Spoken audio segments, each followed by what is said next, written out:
Assalamualaikum warahmatullahi wabarakatuh.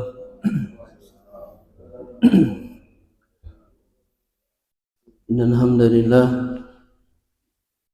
nahmaduhu wa nasta'inuhu wa nastaghfiruh wa nu'minu bihi wa natawakkalu alayhi wa na'udzu billahi min shururi anfusina wa min sayyiati a'malina. May yahdihillahu fala mudilla lahu wa may yudlil fala hadiya lahu. Wa asyhadu an la ilaha illallah syahida li nafsi bil wahdaniyah وشهد بها ملائكته والعلماء من المؤمنين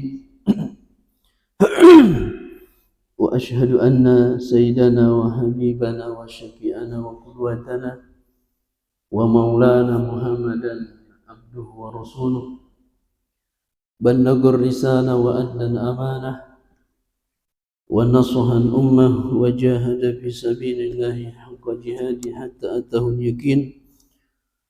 Allahumma salli ala Muhammadin wa ala alihi wa sahbihi ajma'in, amma ba'd. Faqad qala Allahu jalla jalaluhu ya ayyuhalladzina amanu ittaqullaha haqqa tuqatih wa la tamutunna illa wa antum muslimun. Wa qala jalla jalaluhu يا أيها الذين آمنوا اتقوا الله وقولوا قولا سديدا يصلح لكم أعمالكم ويغفر لكم ذنوبكم ومن يطع الله ورسوله فقد فاز فوزا عظيما. أما بعد. وقال النبي صلى الله عليه وسلم كل أمتي يدخلون الجنة إلا من أبى إلا من يأبى يا رسول الله qala man ata'ani dakhala al-jannah wa man asani faqad aba, atau kama qala Nabi sallallahu alaihi wasallam. Alhamdulillah, jamaah salat subuh dimuliakan Allah Subhanahu wa taala. Kita kembali lagi memuji Allah Subhanahu wa taala di subuh hari ini. Allah Subhanahu wa taala kembali lagi menghidupkan kita, kemudian Allah bangunkan kita dari mati kecil kita, yaitu tidur. Kemudian Allah gerakan hati dan langkah kita menuju panggilan Allah, yaitu salat subuh secara berjamaah. Kemudian jamaah dimuliakan Allah, Allah Subhanahu wa taala mudahkan kita untuk datang duduk mendengarkan hadis-hadis Nabi sallallahu alaihi wasallam atau ayat-ayat Allah Subhanahu wa taala. Dan alhamdulillah kita sudah di pekan ke 18 atau 17, saya lupa.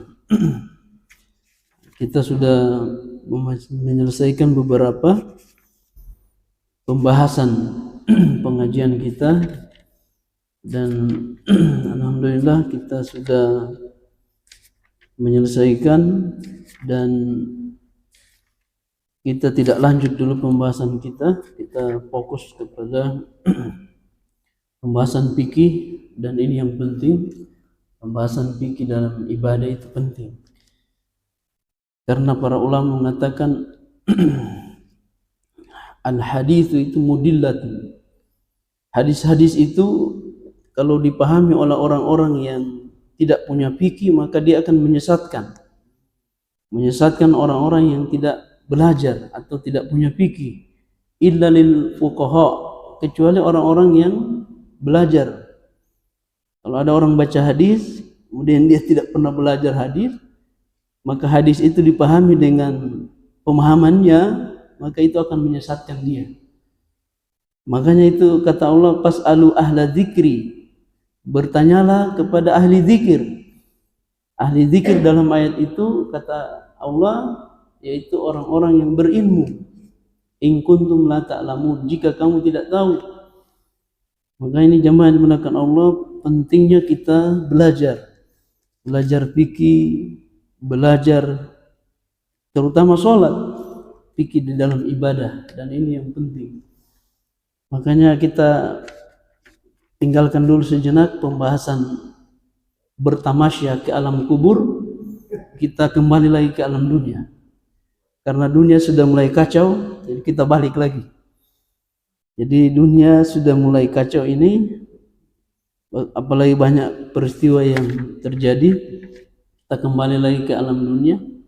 Kita tinggalkan dulu alam kubur, kembali lagi.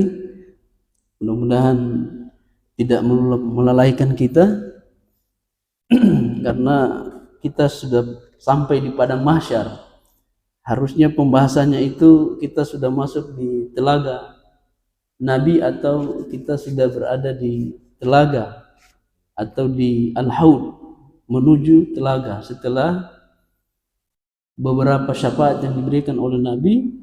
Tapi karena ada hal-hal yang perlu dibahas dan ini penting, maka kita kembali lagi ke alam dunia, ya. Jadi ini mohon maaf nih, kita sama-sama belajar. Kemudian sebelum kita masuk jemaah yang dimuliakan Allah, ada hal-hal yang penting supaya kita paham tentang keutamaan kita mendirikan sholat dan mengerjakan sholat. Jangan sampai kita tidak paham ini. Waduh, ini dari awal saya ulang-ulang, bedakan itu orang yang mendirikan dengan mengerjakan. Jangan sampai kita selama ini hanya mengerjakan, tidak mendirikan. Dan itu yang disinggung oleh Allah di dalam Al-Quran. Dan ayatnya sering saya baca subuh. Dan kita baca tadi, maka lil musyrikina ayyamuru masajidallah. Tidak pantas bagi seorang musyrikin memakmurkan masjid Allah. Ini ayatnya di dalam surah At-Taubah. Kemudian setelah Allah berbicara tentang itu, Allah menyambung bahwasanya innama ya'muru masajidallah, sesungguhnya orang-orang yang memakmurkan masjid. Nah, ini di sini kita ini perlu memahami bagaimana kata makmur. Makmur itu hidup amalan di dalamnya. Nah, di sini kita akan baca apakah maksud memakmurkan masjid. Di sini Allah mengatakan innama ya'muru masajidallah, sesungguhnya orang-orang yang memakmurkan masjid-masjid Allah hanyalah yang pertama man amana billah, hanyalah orang-orang yang beriman kepada Allah. Ada syarat. Jadi ini makmurin, Pak. Jadi kalau kita ibaratkan makmur itu yaitu memakmurkan 24 jam. Dan kalau kita bawa ke Indonesia, yang makmur 24 jam itu yang pertama bandara. Itu tidak pernah sepi sampai hari kiamat. Orang pergi, berangkat, pulang, berangkat, dan seterusnya. Yang kedua pasar. Itu 24 jam aktif. Pasar-pasar yang sudah bahkan jam 2 malam sudah bertransaksi. Makanya mereka sibuk dengan perdagangannya. Kemudian yang ketiga, setelah pasar, bandara, rumah sakit. Ini rumah sakit tidak boleh stop kecuali sudah ditutup. Dan ini dikatakan makmur. Nah, sekarang kalau kita bawa ke agama, di mana itu masjid yang seperti itu? Di Mekah Mukarramah, kemudian Masjid Nabawi Al-Musyarrafah. Itu makmur 24 jam. Ada yang tawaf, ada yang mengaji, ada yang sholat, itu macam-macam. Ada yang umroh, ada yang ngaji. Kalau kita masjid kita sudah seperti itu, berarti sudah makmur namanya. Waduh, itu berat ya. Kalau 24 jam dimakmurkan dengan ibadah, maka itu berat bagi kita ya. Tetapi itu secara berjamaah. Sekarang kita makmurkan pribadi kita, memakmurkan ke masjid. Supaya kita disebut dalam ayat ini. Karena ayat ini berbicara tentang Masjidil Haram. Karena orang-orang kafir juga dulu sebelum mereka atau Islam tersebar, mereka yang memakmurkan itu. Mereka tawaf, tapi tawafnya bertelanjang. Kemudian ada berhala 360 berhala digantung di Ka'bah. Kemudian mereka bertawaf sambil telanjang, sambil tepuk-tepuk tangan. Begitu, Pak, memakmurkan dulu. Pas Islam datang, nah sekarang dimakmurkan dengan syariat Islam. Ada tawaf, tidak ada lagi berhala, tidak ada lagi yang lain-lain. Pokoknya semua bentuk-bentuk kesyirikan sudah hilang. Makanya kata Allah tidak pantas bagi mereka memakmurkan itu. Nah, siapa itu? Ini innama ya'muru masajidallah, kata Allah. Syaratnya yang pertama man itu kalau dalam bahasa Arab itu ada waktu syarti, bahwasanya dia syarat maksudnya siapa orang-orang itu. Nah, kata Allah sih yang pertama man amana billah, dia beriman kepada Allah. Ini syarat yang pertama, otomatis orang musyrik tidak masuk. Kemudian yang kedua, man amana billahi wal yaumil akhir. Yang kedua, dia beriman kepada hari akhirat. Jadi ini sifatnya batiniah, memakmurkan dari sisi batiniah, Pak. Karena memakmurkan situ ada dua bentuk. Di sini jelaskan imaratul masjidi tutlaku ala binaihi. Memakmurkan masjid, kata para ulama dalam tafsir ini, tafsir Waraiul Bayan, ini tafsir ulama kontemporer. Beliau mengatakan bahwa memakmurkan masjid itu digunakan atau dipakai ala binaihi wa islahihi, yaitu yang pertama membangunnya, membangun masjid. Ya, ini kita sudah bangun masjid, alhamdulillah, udah enak nih, sudah ada AC, ada nilai kipas angin, ada lagi tempat wudhu, ada lagi apa lagi, pokoknya macam-macam ya.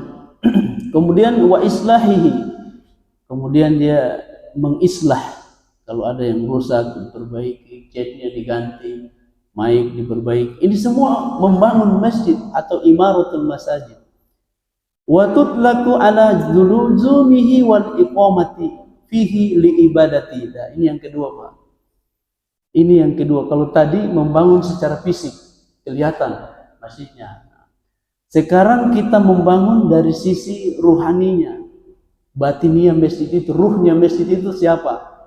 Di sini dikatakan wa tutlaku ala luzumihi wal iqamati fihi, yaitu dia digunakan untuk al-iqamah, mendirikan ibadah-ibadah di dalamnya, terutama sholat wajib 5 waktu. Ini kita bangun dari sisi batiniah, dari sisi ruhaniah masjid itu, sehingga masjid itu tidak kelihatan hanya bangunan saja, tidak ada orangnya.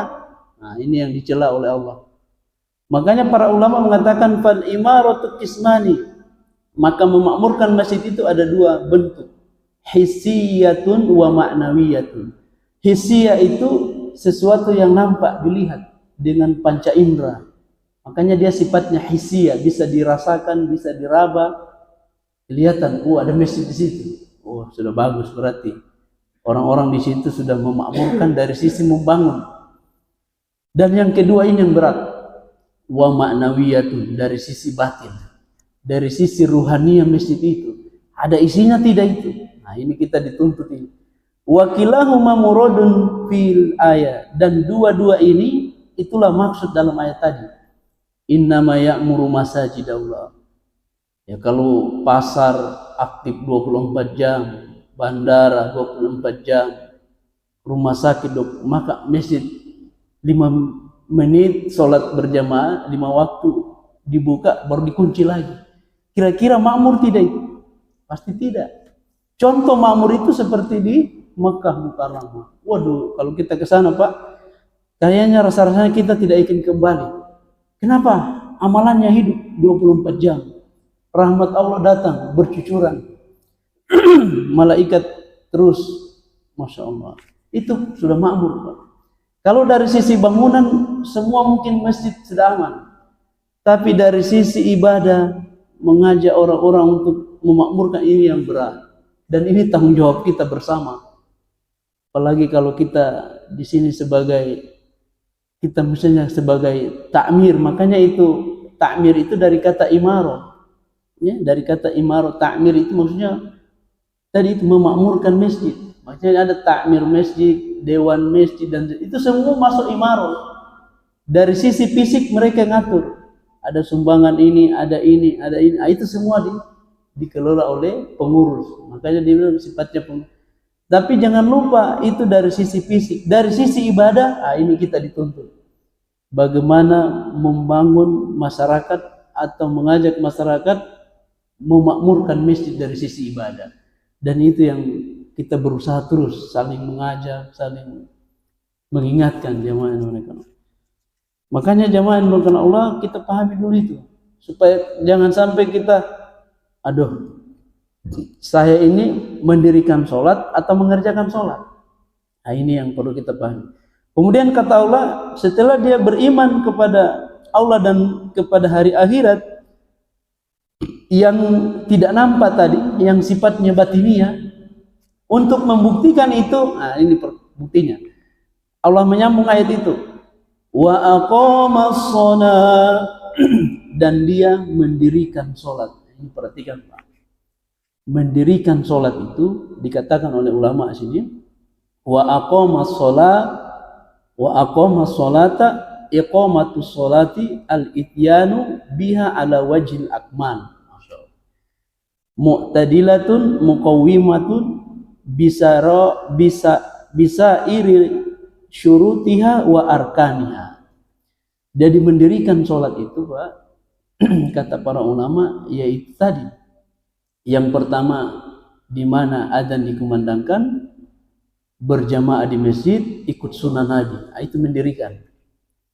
Ya, jadi bedakan itu, mendirikan itu di mana adzan dikumandangkan, kemudian berjamaah di masjid, ikut sunnah Rasulullah SAW. Itu makna mendirikan. Kemudian apa? Menyempurnakan itu dengan cara menyempurnakan syarat dan rukun-rukun di dalamnya, termasuk menjaga waktu-waktunya. Itu maksudnya mendirikan. Makanya Allah Subhanahu wa taala dalam Al-Qur'an itu tidak pernah mengatakan if'alu sholat, kerjakan sholat, tidak pernah. Kemudian taf'alu sholat, kemudian solu, tidak pernah Allah mengatakan begitu. Kalau sholat selalu mengatakan aqamas sholat, dirikan sholat, dirikan.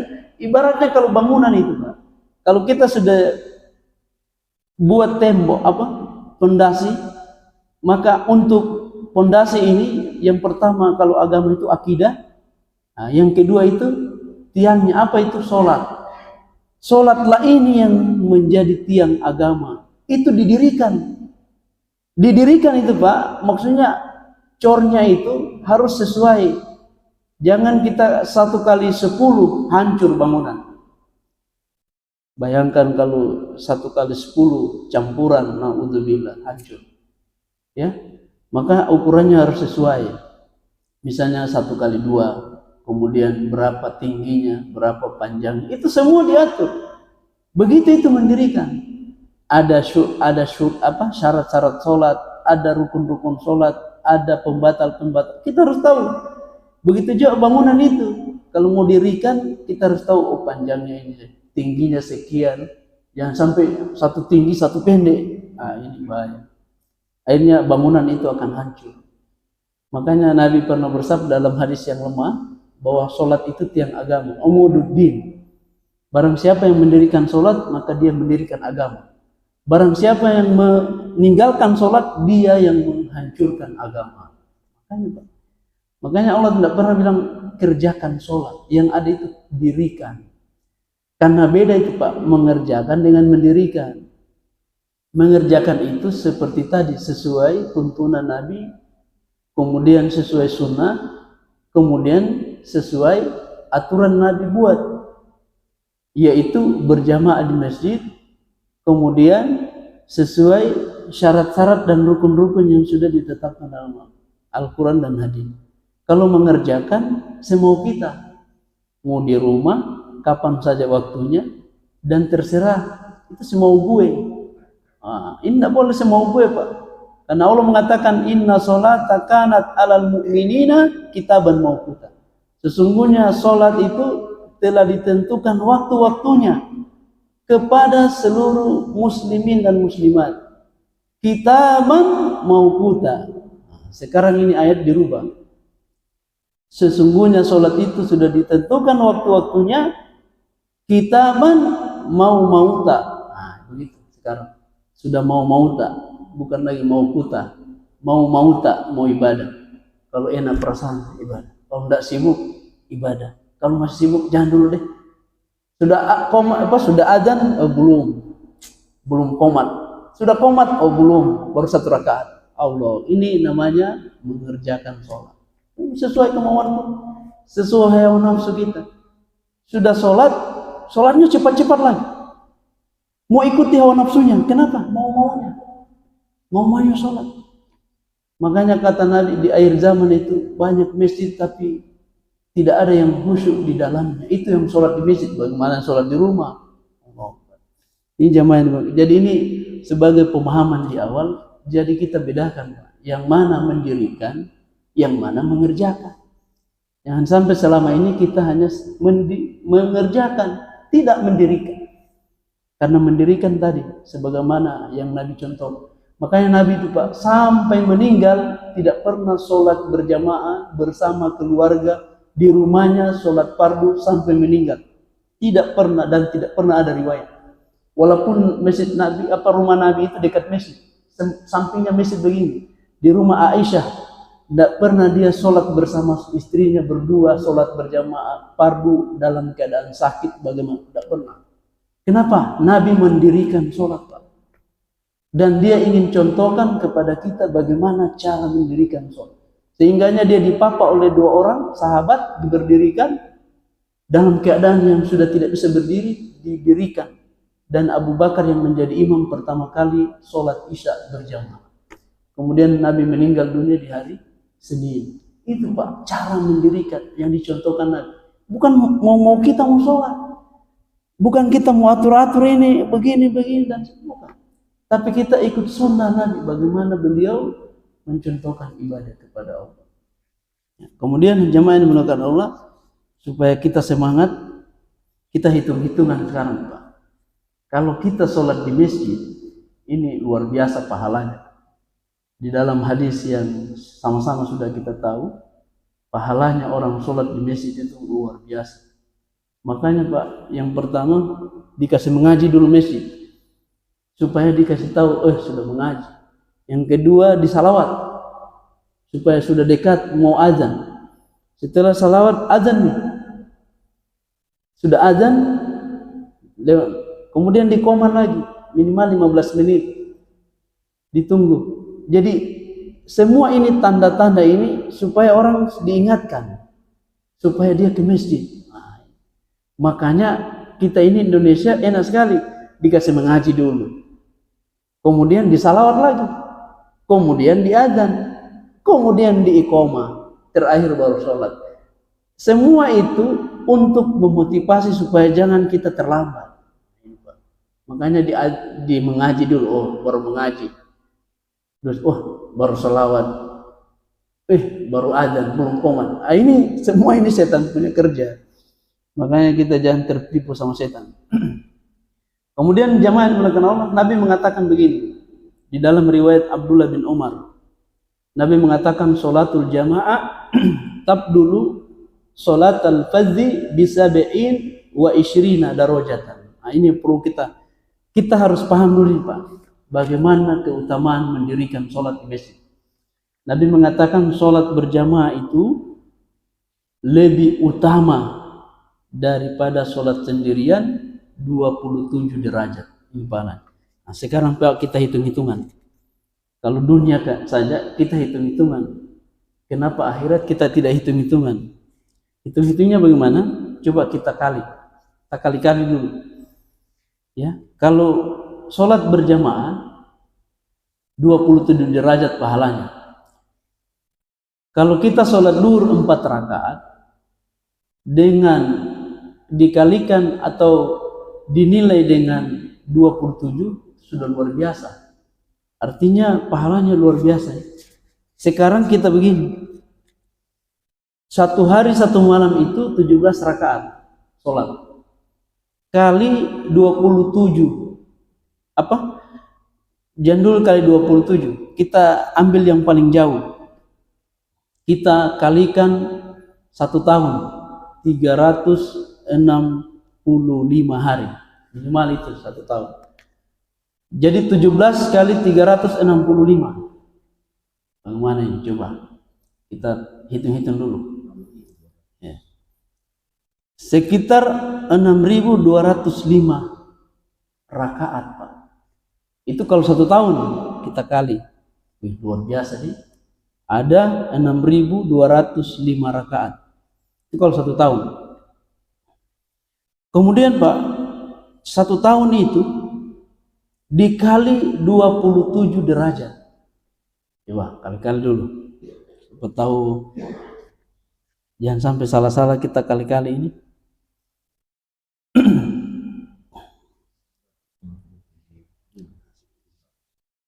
Ya, kira-kira itu 167.535 derajat.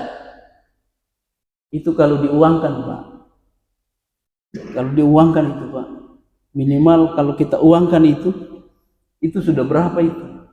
Kalau diuangkan ya, kita bentuk uang. Atau itu terlalu jauh ya? Terlalu jauh 1 tahun. Kita kembali 1 bulan. 17 rakaat kali 30. Sekitar 510 rakaat. 510 rakaat kali 27 derajat. Ada 13.770 derajat. Itu pahala yang diberikan oleh Allah kepada orang yang sholat di masjid berjamaah mendapat 13.770 derajat.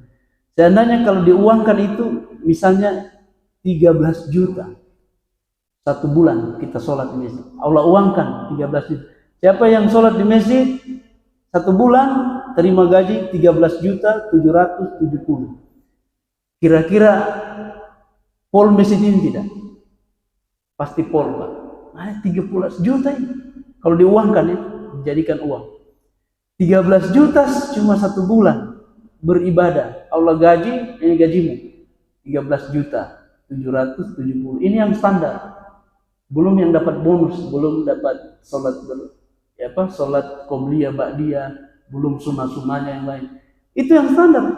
Jadi Allah berikan kita pahala itu 13.770 derajat. Itu di masjid. Nah, sekarang kalau kita sholat sendirian di rumah 17 kali, kemudian kali 30, 17 rakaat, kali 1, karena di rumah itu 1 derajat, di masjid 27, kali 1, berapa semua itu?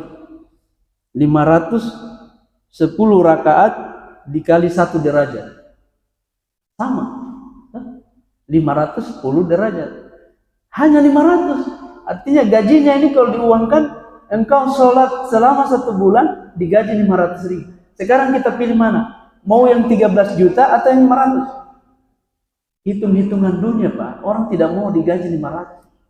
Capek-capek sujud, rukuk, banting tulang 500.000. Itu ukuran dunia. Ini ukuran dunia saja orang tidak mau. Ukuran akhirat, Pak. Dan ini nanti kita akan menyesal di akhirat. Sekarang tidak apa-apa, seakan-akan azan berkumandang tidak peduli, bahkan pura-pura tidak tahu, bahkan tidak dengar. Sudah berkumandang, tidak usah. Sebentar. Kenapa? Karena kita melihat ukuran dunia tadi. Apa boleh dapat kalau sholat? Cocok? Tidak. Memang Allah tidak kasih lihat pahala itu. Seandainya Allah kasih lihat, ya, misalnya sholat 27 derajat itu dikasih 27 kambing. Setiap orang sholat 27 kambing 1 kali sholat, makanya penuh masjid ini dengan kambing. Banyak orang yang datang, ambil kambing satu-satu. Ayo, mari saya punya mana? Itu dunia, Pak. Tapi kenapa Allah tidak nampakkan pahala itu? Itu Allah simpankan di akhirat supaya kita tidak rugi. Karena kalau sudah dikasih di dunia, di akhirat tidak dapat.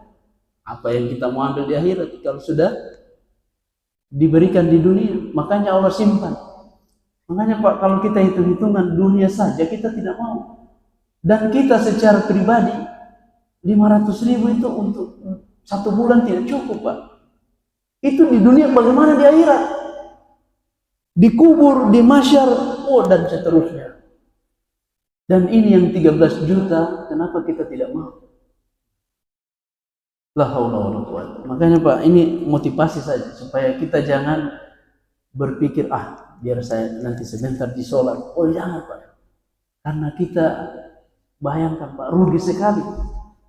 Orang mau digaji 13 juta itu berbulan, bahkan bayar jabatannya supaya dia bayar jabatan itu dia dapat. Kenapa? Karena dunia dia. Sekarang kalau sholat Pak, sholat tidak pernah dibayar. Kita masuk masjid bebas, mau kapan saja silakan. Dan Allah tidak suruh bayar, kita masuk. Silakan ambil. Masya Allah. Tapi kenapa itu tidak ada? Kenapa? Karena perjalanan ke masjid itu Pak, perjalanan iman. Makanya perjalanan yang paling jauh dan paling lama di dunia ini, perjalanan ke masjid. Kenapa? Sampai kita meninggal baru istirahat. Tidak pernah istirahat. Makanya Nabi mengatakan, idza ra'aitumur rajula ya'tadu, kalau engkau melihat orang bolak-balik ke masjid kerjanya, maka yakinkanlah fashhadu lahu bil iman, maka pasti dan pasti dia orang beriman, kata Nabi SAW. Makanya Pak, kalau kita sudah dikatakan beriman berarti sudah betul, sudah ke masjid bolak-balik berarti sudah betul. Kenapa? 13 juta nak kejar. Yang satu derajat di rumah 500.000. Berarti imannya yang 13 juta lebih kuat dari imannya 500. Makanya Pak, naikkan sedikit iman tak. Aduh, masa kita ini Allah panggil 5 kali sehari, kemudian diulang lagi oleh Allah selama minimal 30 hari kita sholat, atau selama 1 bulan 30 hari. Jadi kalau 5 kali 30, 115 kali Allah panggil, ulang. Dipanggil. Panggilannya itu 2 Pak. Allah mengatakan, hayya 'alas shalah, hayya 'alal falah. Mari kita sholat, mari menuju kemenangan. Jawabannya Pak, anehnya itu jawaban. Kalau kita Allahu Akbar kan diulang lagi. Allahu Akbar, kita ulang. Allahu Akbar, Allah. Dapat pahala. Tapi anehnya ketika panggilan ini tidak diulang. Allah mengatakan, hayya 'alas shalah. Jawabannya apa?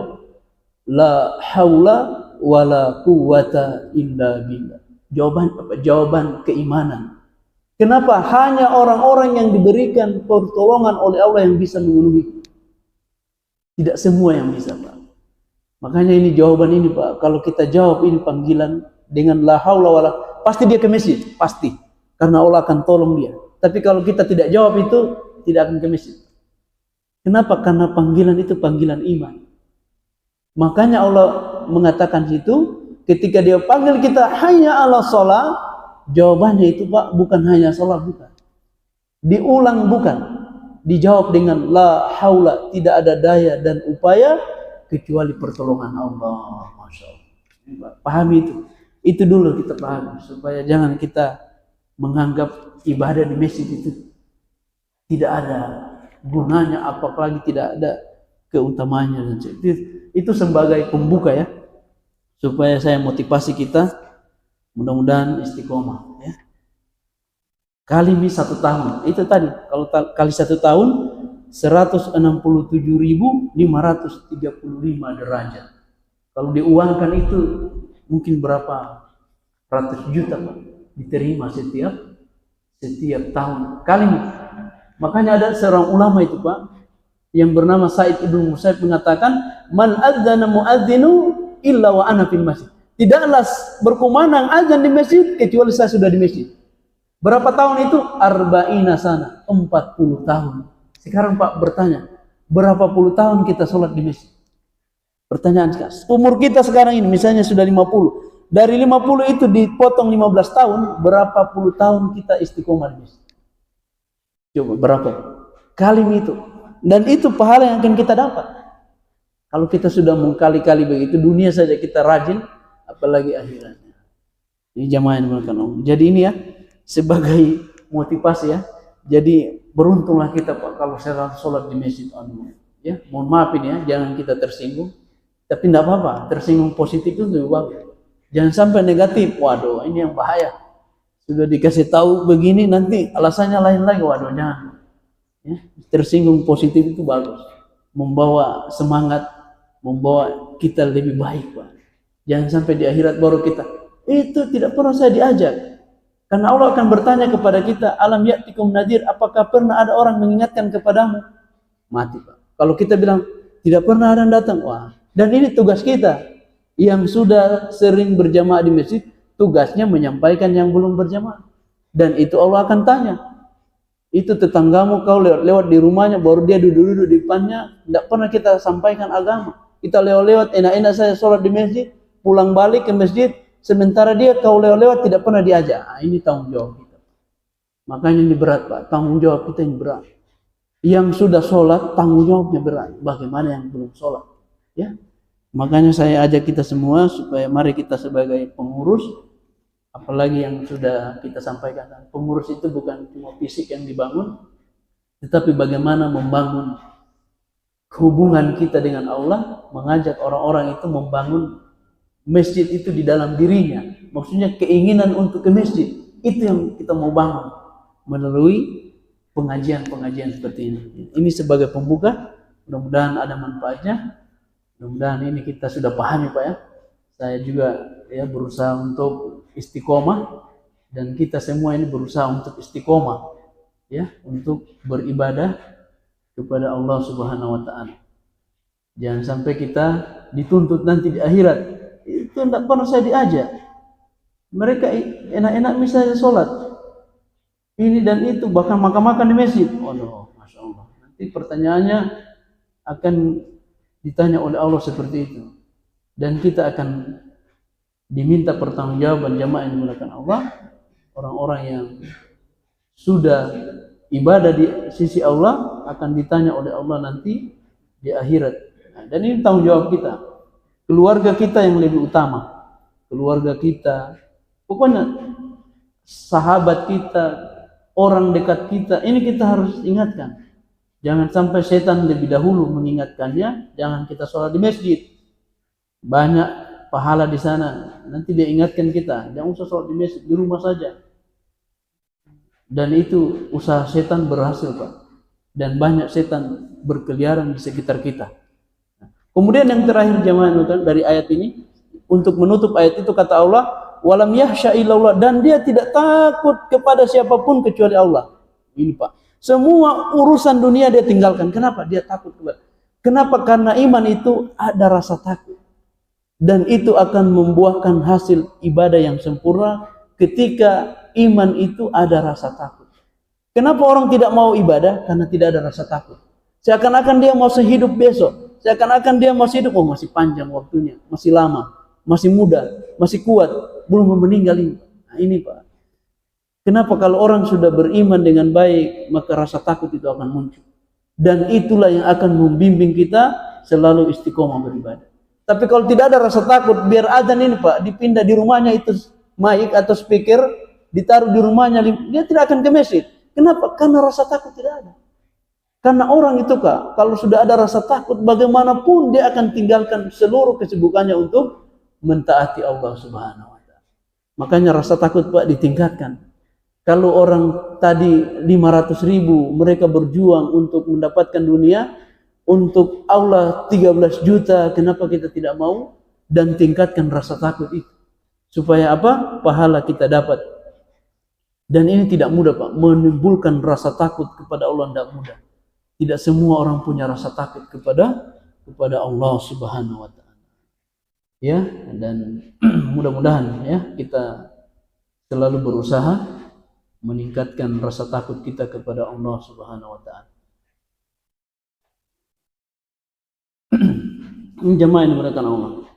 Jadi kita bersyukur ya, alhamdulillah kita bisa berkumpul ini, maka pengajian kita ini yang kita adakan setiap hari Ahad subuh ini, mohon maaf mungkin kalau ada usulan, mungkin terlalu berat hari Ahad subuh, bisa dipindahkan, nanti kita musyawarahkan. Kalau kita mungkin berat subuh hari, sebenarnya subuh itu supaya kita termotivasi juga.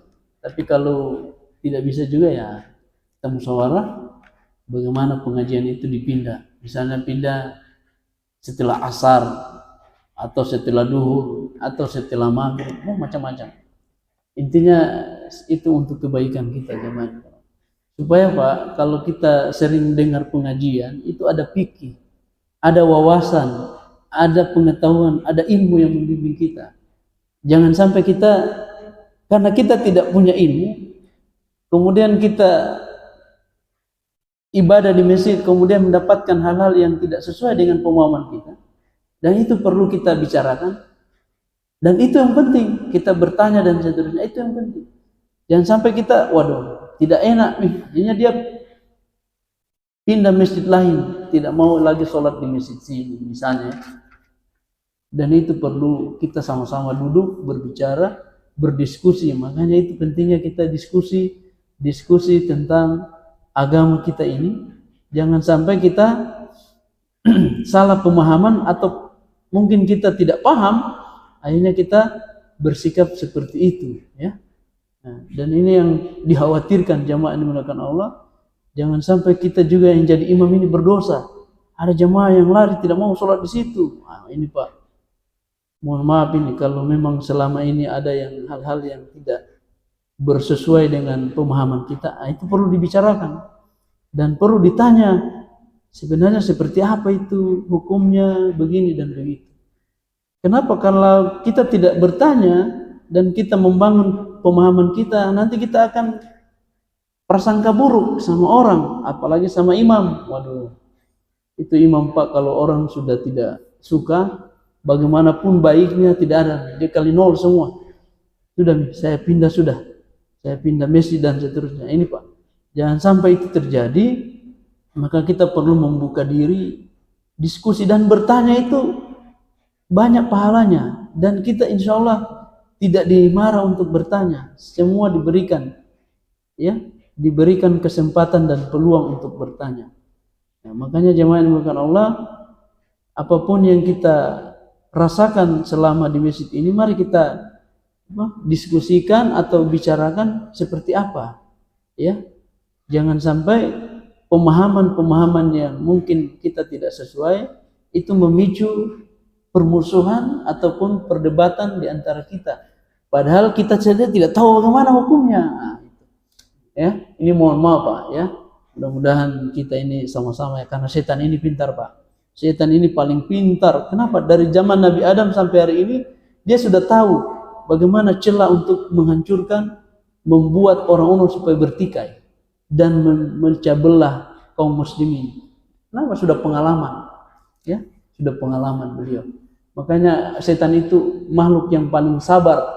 Kenapa? Tidak pernah mengeluh, dan dia tidak pernah mengeluh, selalu berusaha untuk menggoda kita menuju nerakanya Allah Subhanahu wa taala. Dan itu yang kita pahami, dan itu yang harus kita tanamkan, bahwa setan itu musuh kita yang paling nyata. Dan kalau ada permusuhan atau pertikaian, pasti setan itu ulangnya. Dan kita dituntut untuk banyak-banyak beristighfar kepada Allah Subhanahu wa taala. Ya. Ini jemaah yang dimuliakan Allah. Kita masuk pembahasan inti kita, karena tidak lama kita masuk ini, karena sedikit pembahasannya ini Pak. Supaya nanti kita berlanjut lagi pembahasannya, supaya jangan sampai kita minimal ada pemahaman di awal bagaimana sebenarnya kita berjamaah di masjid itu seperti apa.